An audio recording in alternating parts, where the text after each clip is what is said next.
And we're back with Traffic Talk and Ashley Moran from the Acadiana Planning Commission. Unfortunately, we had a pretty deadly weekend with car accidents, and some of it has to do with older model vehicles, Ashley. Yeah, so we do have, so some of the vehicles involved in some of these crashes this weekend were older models, and so we're really recommending, you know, if you can, to look at some of the newer models with more safety features and stuff. They have a lot of crash prevention software on them.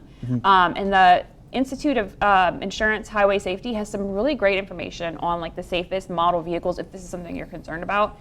They'll go through and you can actually see, you know, based on what model car it is, the likelihood of fatality if it's involved in a crash. So there's some really great data on that. And a lot of the crashes this weekend were roadway departure crashes. And that's what's great about some of these newer model vehicles.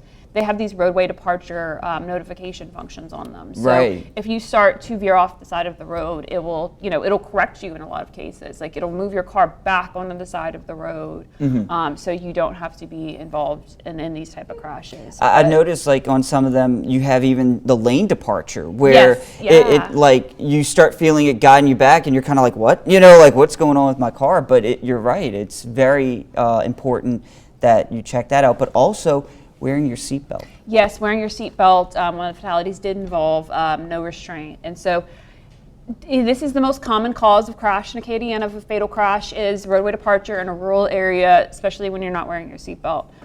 So we really want to get those numbers down. It's really sad this weekend, all the tragedy, all the loss that happened this weekend, and it's just, we're very empathetic toward those families, and it's, I've lost a family member that way, and it's horrific. So I really want to ask people, if you can, like just especially when you're in these rural areas, just to drive very carefully, try to stay on the roadway. It's the most important thing you can do to keep your car on the roadway to avoid hitting these, because I think all three of them are ditch collisions too. So just be aware that this is the most common cause of crash fatalities in Acadiana, and we just really we really love you, and we want you to stay with us. Wise words from Ashley Moran there. Ashley, we appreciate you so much. Thank you for those tips. We will see you back here next week. In the meantime, we do have to get a check on the forecast, where we are